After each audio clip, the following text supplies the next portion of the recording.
तो स्वागत है मेरे YouTube channel the charging point में।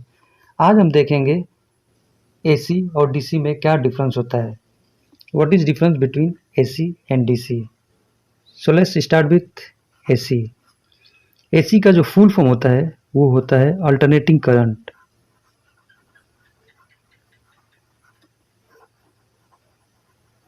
अल्टरनेटिंग करंट, इसका जो सिंबल होता है वो कुछ इस तरह का होता है। इस सिंबल का मतलब ये है कि ये कंप्लीट एक साइन वेव है, कंप्लीट साइन वेव। ये प्लस है, ये हाफ माइनस है। अल्टरनेटिंग करंट का जिस साइंटिस्ट ने खोज किया था उसका नाम है निकोला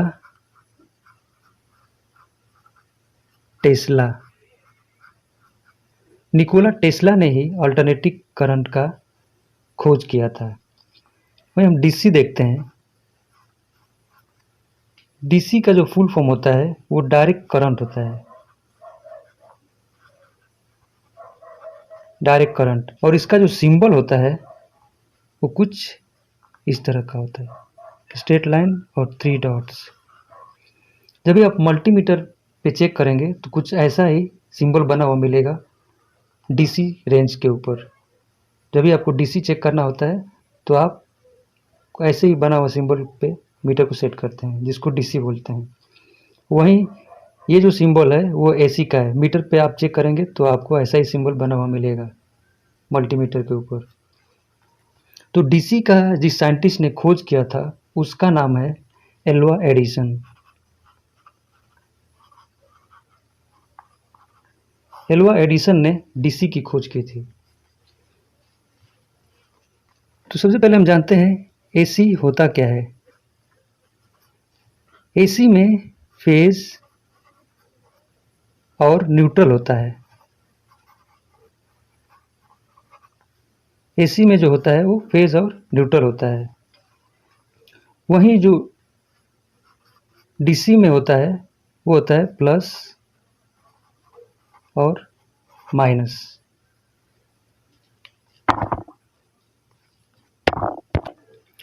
वहीं एसी में क्या होता है, एसी में फ्रीक्वेंसी होती है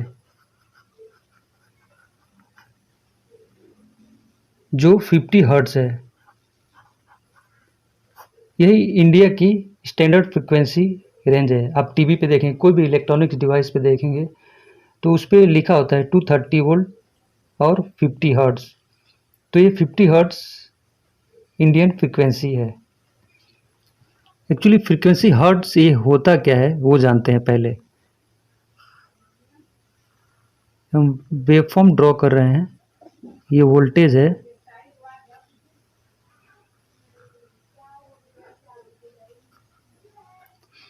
और ये वेवफॉर्म है, साइन वेवफॉर्म इसको बोलते हैं।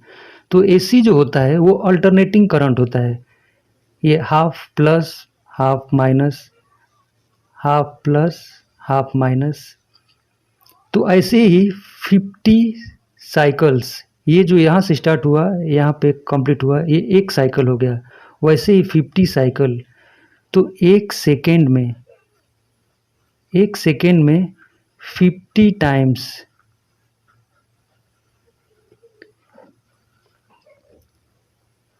50 टाइम्स ये साइकिल कंप्लीट करता है। 50 टाइम्स, तो एक सेकेंड में 50 टाइम्स साइकिल कंप्लीट करता है। तो इसको ही हम बोलते हैं फ्रीक्वेंसी। अगर अपने घर में लगे हुए बल्ब को देखेंगे तो क्या होता है उसमें, वो बल्ब जो होता है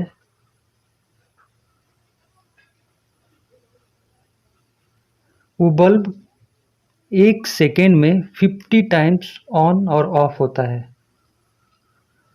हमको दिखता है कि वो कंटिन्यूसली ऑन है, लेकिन एक्चुअल में क्या होता है, उसकी जो फ्रीक्वेंसी होती है वो 50 हर्ट्ज होती है। तो 50 हर्ट्ज का मतलब क्या हुआ, वो फिफ्ट, 1 सेकेंड में 50 times on off, on off. होता है। इसको आप प्रैक्टिकली चेक कर सकते हैं। अगर आप टेक्निकल पर्सन हैं तो आप फिजिकली इसको चेक कर सकते हैं।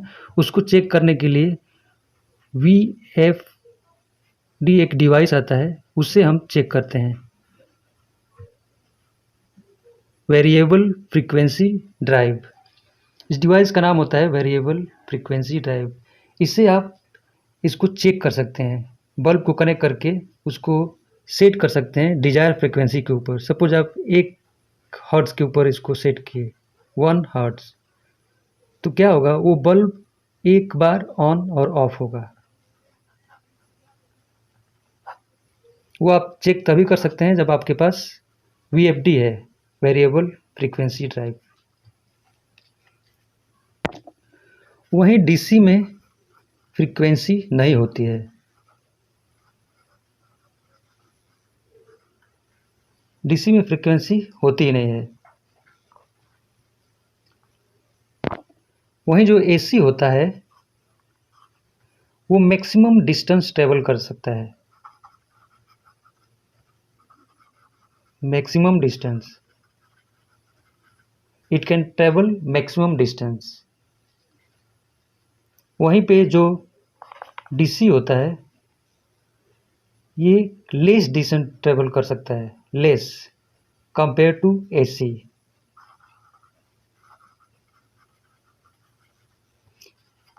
ये AC से कम डिस्टेंस ट्रेवल करता है। जैसे कि आप एग्जाम्पल के तौर पे ले सकते हैं, अगर सपोज कोई डिवाइस है, उसको 12 वोल्ट आप दिए हैं एक 500 मीटर के डिस्टेंस से, ये उसका अडाप्टर है 12 वोल्ट का, और इसको आप इस डिवाइस को 12 वोल्ट सप्लाई दे रहे हैं 500 मीटर के डिस्टेंस से।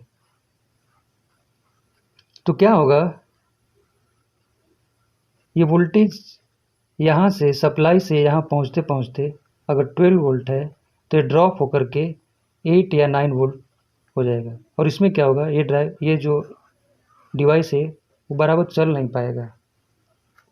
वहीं पे अगर AC वोल्टेज पे डिवाइस चलता है, तो अगर ये 500 मीटर पे आप AC अडाप्टर लगा रहे हैं या AC वोल्टेज सप्लाई दे रहे हैं, तो ईजिली वो विदाउट फेल यहाँ पे पहुँचेगा।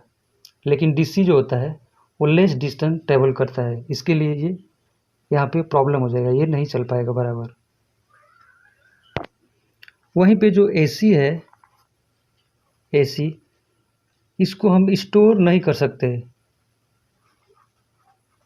AC वोल्टेज को हम स्टोर नहीं कर सकते हैं, जबकि DC वोल्टेज में क्या होता है, हम इसको स्टोर कर सकते हैं। DC को हम स्टोर कर सकते हैं।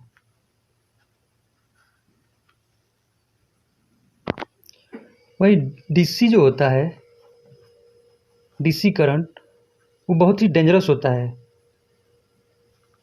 अगर उसका करंट लग जाता है इंसान को तो ज़्यादा हानिकारक होता है कंपेयर टू AC।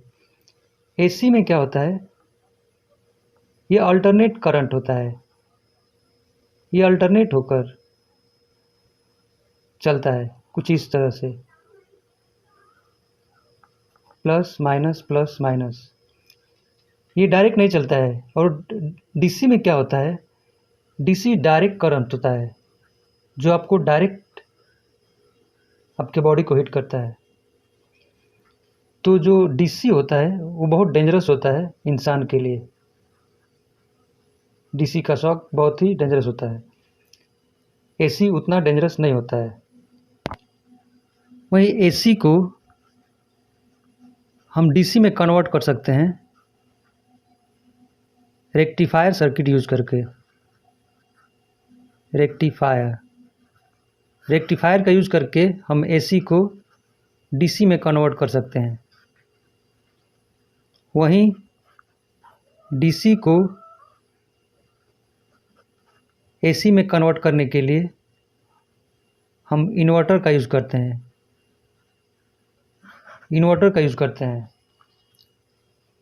AC को DC में कन्वर्ट करने के लिए हम रेक्टिफायर का यूज़ करते हैं, और DC को AC में कन्वर्ट करने के लिए इन्वर्टर का यूज़ करते हैं। In water. So I hope ये वीडियो आप लोगों को समझ में आई होगी। अगर कोई भी दिक्कत है तो आप मेरे को कमेंट बॉक्स में पूछ सकते हैं, और प्लीज़ चैनल को सब्सक्राइब कर देना, लाइक कमेंट जरूर करना। Thank you so much for watching.